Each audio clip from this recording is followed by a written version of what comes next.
Ora, seja muito bem-vindo a mais um Corporate Business. Como sabe, este programa, criado aqui no âmbito do canal A Cor do Dinheiro, pretende trazer-lhe a melhor informação financeira e fiscal.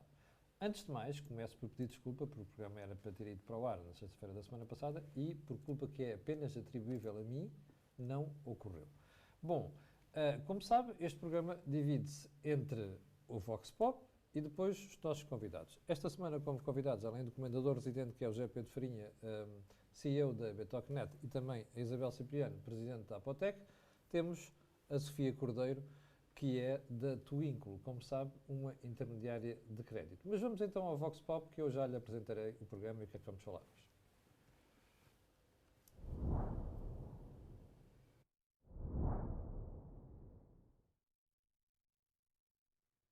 Sim, e porquê? Porque neste momento, da maneira como o imposto é feito, não é, como o nome indica, sobre as mais-valias, mas sim sobre o valor da aquisição. Uma mais-valia é a diferença entre aquilo que se adquiriu e aquilo que se vendeu, portanto, o valor adicionado. Só que neste momento, caso o proprietário não queira reinvestir tudo, acaba por ser obrigado a pagar esse imposto. Logo, não é sobre mais-valia, é sobre o valor gerado, é sobre o valor pago sobre o imóvel. E isso não vai com o nome. Das duas, uma, ou mudamos o nome ou mudamos a maneira como cobramos. Porque, na verdade, se vamos pôr a hipótese de alguém compra por 100, vende por 300, a mais-valia gerada é 200, vamos apostar só os 200, vamos ser taxados sobre os 100. Este 100 é como se fosse já o nosso património, património sobre o qual já pagámos IMI, imposto de selo e IMT na altura da aquisição. Portanto, na verdade, é um duplo imposto se o quisermos salvaguardar. E as pessoas são obrigadas, e ninguém gosta de ser obrigado. Acaba por ser uma questão de possibilidade de reinvestir noutros sítios que é cortada ao contribuinte, ao proprietário, onde pode querer adquirir um outro imóvel para investimento, não lhe é possibilitado porque vai pagar imposto, pode querer investir em ações, seja o que for, e não lhe é permitido. E então não concorda, na minha opinião, acho que está mal feito um imposto que obriga, e é essa mesma a questão, obriga a que o proprietário ou contribuinte vá aplicar todo o montante neste caso, que recebe pelo imóvel do qual era proprietário, numa próxima habitação. Em minha opinião, tudo o que é mais-valias que advêm de habitação deveriam ser totalmente isentas a quando do reinvestimento, uma vez que é dinamizador do próprio mercado e é um forte incentivo a que o mercado funcione e que as pessoas possam de novo aplicar as suas mais-valias num novo investimento, não só do ponto de vista particular, mas também do ponto de vista das empresas. Num mercado onde claramente a habitação é detida pelos próprios, ou seja, o arrendamento tem um peso tão baixo na estrutura daquilo que é o parque habitacional em Portugal, representa apenas 22%. Se as próprias empresas que geram mais-valias no setor habitacional pudessem ser isentas a quando do seu reinvestimento em habitação para arrendamento, teríamos aqui também uma excelente oportunidade de diferenciação pela positiva para um melhor funcionamento daquilo que seria o mercado habitacional em Portugal. Atualmente, a carga fiscal sobre a propriedade é muito elevada em Portugal, quer seja na compra, quer seja na venda. E, portanto, eu diria que, no cômputo geral, deveria ser, de alguma forma, aliviada e revista com vista a facilitar o acesso à habitação. Vou-lhe dar um exemplo muito simples. Imagine um casal hoje na faixa etária entre os 40 e os 45 anos, os dois com emprego estável portanto, imagine que um deles ficou desempregado. Tinha uma habitação, portanto, na altura foi possível comprar uma habitação secundária com acesso ao financiamento e, portanto, um deles ficou no desemprego e há aqui, por forma a aliviarem as suas despesas do agregado familiar, têm necessidade de liquidar o empréstimo e, portanto, com os impostos elevados que nós temos, portanto, a mais-valia que tem que pagar sobre este imóvel para eles pode ser um problema e, portanto, provavelmente eu diria que deveria existir uma reformulação sobre um modelo atual com vista a aliviar, portanto, de alguma forma os impostos, porque temos de facto elevados quer na compra, quer na venda, IMTs, IMIs, etc. E, portanto, pensar num modelo que facilitasse e que reduzisse de alguma forma, penso com algumas variáveis que tinham que ser estudadas, mas eu diria que deveria ser reformulado. Bom, eu escuso de lhe explicar qual é o tema deste programa, depois de você ter visto estes 3 depoimentos. Estamos a falar de património. Ora, qual é a tributação que incide sobre o património? O que é que está bem? O que é que deveria ser mudado? Você já ouviu aqui algumas sugestões, de forma a melhorar até o próprio parque habitacional, como nós vimos. Mas eu vou começar pelo José Pedro Farinha. Ó José Pedro, quando falamos de património, estamos a falar de que impostos é que incidem sobre esse património? Então, bom dia.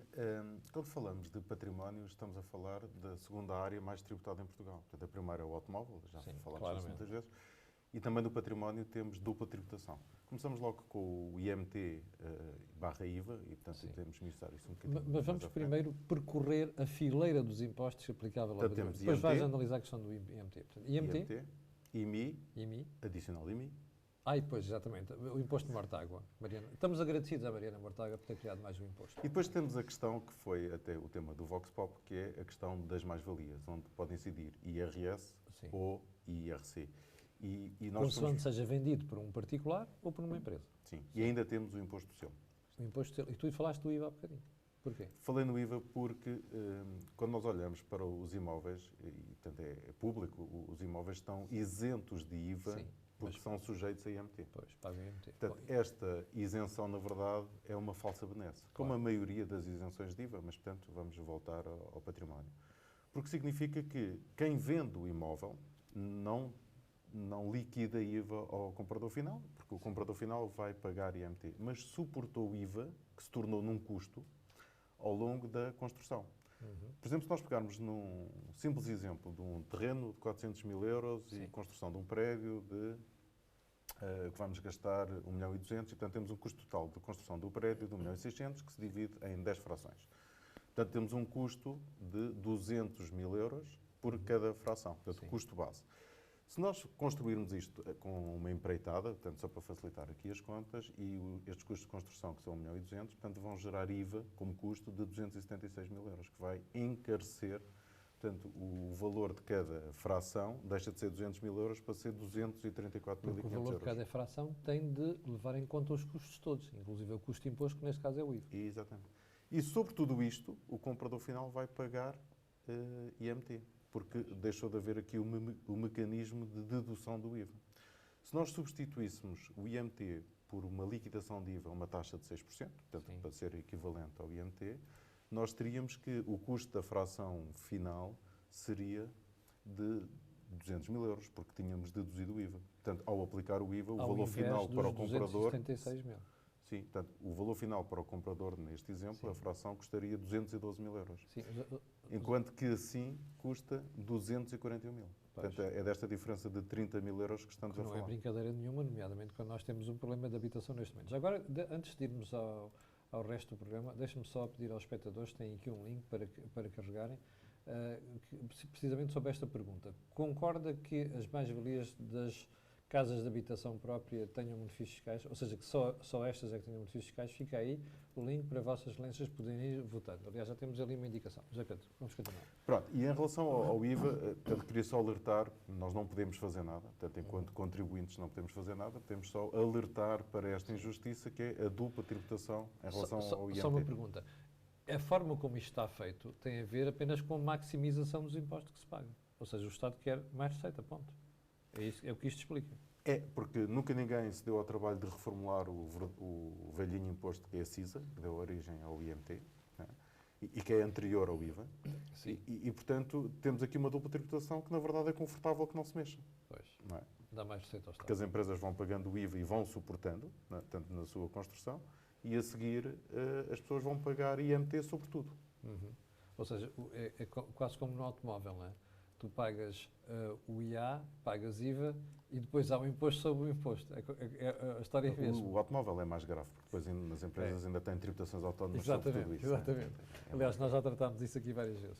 Isabel, isto é uma panóplia de impostos. Não é um nem dois, são 5 ou 6 logo. em cima do património. Bom dia, Camilo, bom dia a todos. É tudo em que Portugal mexe em termos económicos, os Estados tributam. Ganha dinheiro, o Estado cai em cima.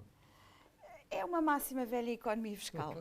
Pronto, não é característica só de Portugal, seguramente, mas nos últimos dias tem sido falado, a taxa de impostos em Portugal é elevada para o nível de rendimento que é oferido. Nós temos uma carga fiscal, recordar aos senhores espectadores, 38,2%. Quer dizer que cada 100 euros de riqueza produzida, o Estado mete ao bolso 38,2 euros. E com uma diferença salarial mínima, comparado com Espanha, só de 300 euros. Exatamente. Portanto, o IMI é um imposto que simpático na ótica do Estado, mas extremamente oneroso na ótica das famílias. E é preciso lembrar que estamos em Portugal. Em Portugal, a tradição familiar era do arrendamento. Sim. As pessoas vinham para as cidades, arrendavam. Aliás, o engenheiro Fernando Santo falou isso na última conversa improvável. Olha, eu não estou a brincar, nem é a opinião minha, é de espectadores. Terá sido uma entrevista que surgiu nas últimas semanas onde melhor se percebeu o problema da habitação. Vá ver, tem 3 partes aqui no canal A Cor do Dinheiro, conversa imperdível com o engenheiro Fernando Santo. É essa entrevista que a Isabel está a referir. Exatamente. E a característica nacional era arrendamento. E depois, porquê? Porque as rendas eram baixas, os senhorios não tinham como fazer as melhorias nos imóveis, até porque as rendas estiveram condicionadas há anos e anos. Havia um incentivo à compra.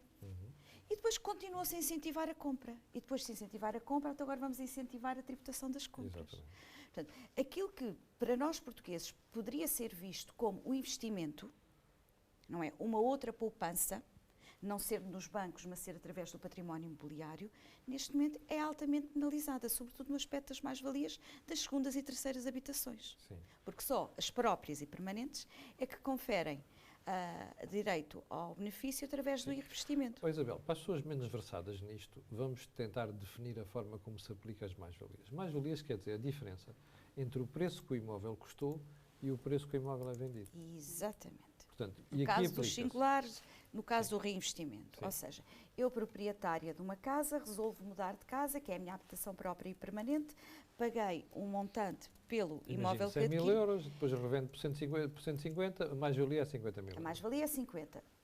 Será tributada 50% da mais-valia, neste caso 25 mil euros. Só não será tributado se eu fizer o reinvestimento. Já lá vamos, mas só uma pergunta. Isto é aplicado, no caso de pessoas singulares, no IRS. Exatamente. No caso de empresas, IRC. Mas é um valor muito elevado. 25%, aliás, 50% da mais-valia. 25 mil euros, isto dá uma pancada monumental no IRS das pessoas. Para quem investe familiarmente e considera parte do seu aforro para uma segurança imobiliária, Sim. é violento. Claro. Bom, e agora a segunda questão, que é, porque nós ouvimos ali a sugestão, naquele Vox Pop, aliás, muito feliz, aliás, de que se nós queremos... Nós temos um problema de habitação em Portugal neste momento, aliás, como vimos pela entrevista do engenheiro Fernando Santo. Ora, o que nós precisamos é de aumentar a oferta.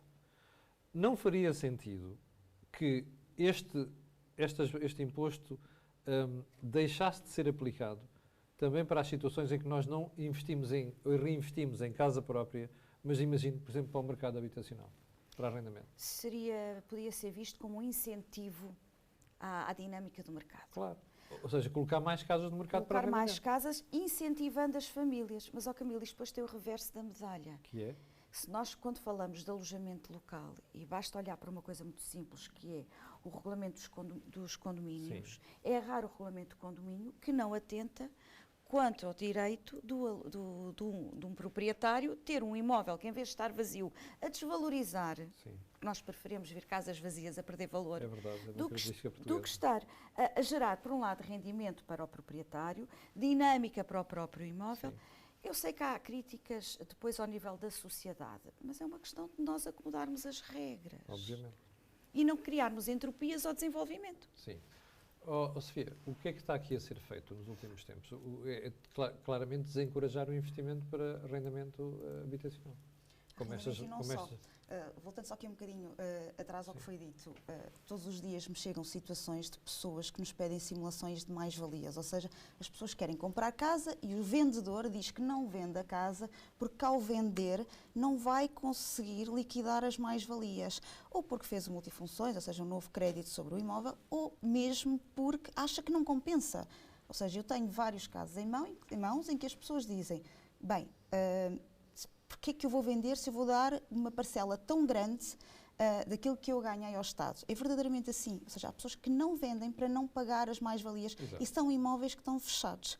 Isto acontece diariamente. Quem está no mercado, seja de crédito à habitação, ou seja, os intermediários de crédito ou mesmo os consultores imobiliários têm destes casos todos os dias. Isto é um entrave enorme ao aumento de imóveis no mercado. Porque as pessoas não vendem. Tu trabalhas nesta área e, portanto, lidas com estes assuntos todos os dias, tanto no caso de famílias como no caso de empresas. Tu achas que se o imposto fosse alterado no sentido que já disse o José Pedro Farinha e a Isabel Cipriano, nós teríamos mais oferta de arrendamento? Não é de particulares, é mesmo de empresas que investem em imobiliário? Teríamos, claro. Teríamos. Empresas e não só. Ou seja, os clientes, quando querem, numa situação complicada, imaginemos, falando de um particular antes de chegarmos às empresas, um cliente que está numa situação delicada, que não consegue pagar o seu imóvel, não vai vender o seu imóvel. Se não consegue pagar o seu crédito à habitação, às vezes mais vale acordar com o banco, porque é mais fácil acordar com o banco do que acordar com a autoridade tributária. Porque se vai ter um problema de mais-valias e tem que as reinvestir e precisa desse dinheiro, imaginemos, para um problema de saúde, para qualquer outra situação, o Estado não lhe perdoa e um banco é capaz de perdoar. Isto é tão simples como a flexibilidade que existe por parte das entidades privadas não existe por parte da autoridade tributária. E esse cliente, se não vende, fica com um problema com o banco, mas não há um imóvel no mercado. José Pedro, tu há bocado querias acrescentar? Porque eu queria acrescentar aqui dois comentários ao comentário da Sofia. Um deles é que as famílias, até numa lógica de pensar na sua reforma, foram investindo em imobiliário para pôr no mercado de arrendamento. E muitas vezes com recurso ao crédito, porque nós vimos de um período com crédito barato, onde as famílias se endividaram para pôr casas no arrendamento. E acontece que as contas feitas à merceeiro pela maioria dessas famílias era se a renda dava para pagar ao banco, estava ótimo, porque estavam a criar património. Portanto, hoje o que é que acontece? As famílias estão a perder, em média, entre 300 e 400 euros só nesta diferença entre o que recebem de renda e o que pagam ao banco. Por causa da subida dos juros. Por causa da subida dos juros. Claro. E claro que a família não fez bem as contas antes e não olhou para a análise de sensibilidade e tudo isso, mas é uma consequência. E então, as famílias ainda foram encorajadas pela diminuição das taxas de IRS a fazer contratos de médio e longo prazo para a habitação própria e permanente, que vai tendo alguns descontos.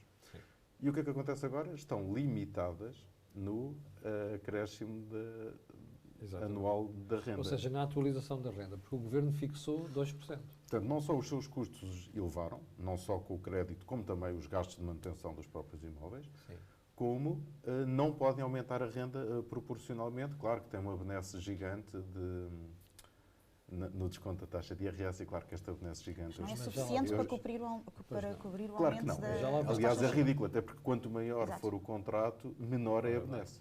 Claro. Portanto, e isto não faz sentido nenhum. Portanto, estamos a falar de uma redução da taxa de 28% para a taxa de 25,5% e no limite extremo da taxa de 10% para contratos com mais de 20 anos, para uma redução para 7%. Portanto, nem sequer é proporcional a mesma redução da taxa. O que castiga ainda mais quem tem contratos de médio e longo prazo. Claro. E, portanto, leva a que esses investidores muitas vezes sejam obrigados a vender os seus imóveis para conseguir cumprir com o banco, para conseguir cumprir com as suas necessidades financeiras, e então vão ter o problema que a Sofia agora alertou muito bem, que é o tema das mais-valias, que não podem reinvestir em lado nenhum, porque não era habitação própria permanente, e, portanto, vão simplesmente pagar.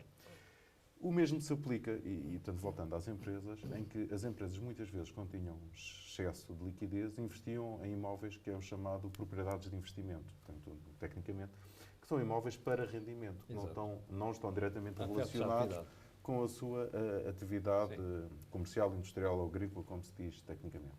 Então, o que é que acontece? Também as empresas que vendam essas propriedades de investimento não beneficiam do regime previsto para os imobilizados, que inclui imóveis afetos à atividade, em que se reinvestirem só são tributados a 50%. As propriedades de investimento não beneficiam disso e, portanto, vão pagar logo 21% da mais-valia. Também aqui, e pegando um bocadinho no que o Nelson disse no Vox Pop, falta um claro incentivo a que as empresas possam disponibilizar os seus excessos de liquidez e investir também em imóveis que facilitem o crédito à Que era habitação. uma poderosa ajuda para aumentar a oferta de habitação no mercado. Claro. Ó Zé Pedro, e em cima disto, desmente-me se estiver errado, é que temos ainda outro custo que não está a ser referido. É que as taxas de IMI têm sido agravadas nos últimos anos. E agravadas de forma significativa. Ou seja, além do custo das mais-valias, além do problema do encarecimento do custo de financiamento, temos aqui um Estado, que tem, e sobretudo as autarquias, tem agravado substancialmente as taxas de IMI nos últimos anos. Tem. E porquê? Porque o IMI, e até havia aqui uma altura em que as famílias, as empresas, eram chamadas, até por consultores, a fazer uma reavaliação do imóvel para baixar o IMI. Exato. De repente começaram a ter surpresas. Claro, ou seja, aumentou. Exatamente. E, portanto, é preciso algum cuidado com esse tipo de reavaliação. O IMI é um imposto super justo, porque é uma forma de financiar as autarquias para que deem serviço público a quem tem casas. Não fosse nós pagarmos todo esse serviço público na taxa da EDP, na taxa da água, dos resíduos, etc. O problema é os exageros. Ora bem, portanto, o IMI, que é um imposto que não é exagerado, tem vindo a crescer, até porque os valores patrimoniais tributáveis têm vindo a crescer, e isso é que tem mais reflexo do que propriamente o aumento de taxa do IMI, acaba por ser injusto porque não há serviço, porque o IMI é quase uma taxa que corresponde a um serviço que nós beneficiamos do município. É uma forma do município se financiar ao invés de ir buscar ao Orçamento de Estado. Não é? A grande questão, mais do que o incremento, na minha opinião, é a falta de justiça nesse imposto. E podemos ver, eu não vou referir, mas portanto, podemos ver alguns exemplos, até num município que nós os dois conhecemos bem, que tem dos IMIs mais caros do país e dos piores serviços a quem lá mora. Não é? E isso não faz sentido. Só porque o município é pobre não faz sentido carregar no IMI, ou porque o município geriu mal as finanças anteriores, não faz sentido carregar no IMI para ir buscar receita própria. Portanto, essa injustiça é que, na minha opinião, está pior. Isabel, porquê que as forças dinâmicas da sociedade, nomeadamente as empresas e as próprias associações de inquilinos, não pressionam o Governo a alterar a legislação em matéria fiscal? Nesse caso, as habitações, por exemplo. É que, repara, a demagogia é aquilo que mais triunfa aqui. Uma delas é esta conversa agora do Governo de que vamos baixar para 5% a taxa liberatória caso você faça contratos a mais de 20 anos. Ora, como nós vimos aqui, daqui a 3 ou 4 anos, o Governo muda a legislação, condiciona a atualização das rendas, ou então muda a legislação fiscal e você está presa por um contrato de 20 anos. Camilo, eu acho que a resposta a isso, sinceramente, reside na mesma resposta porque é que as assembleias de condomínio são tão difíceis de realizar. É a dificuldade da associação em Portugal e de mobilização das pessoas. Nós temos uma dificuldade coletiva. É coletiva. É típica do país. É típica do país em conseguirmos juntar e dialogar. A sociedade civil só tem exemplos de diálogo 49 anos. Vamos pensar no caso das associações. As associações só existem porque aconteceu um 25 de Abril. Porque são as associações eminentes da sociedade civil não tinham representação.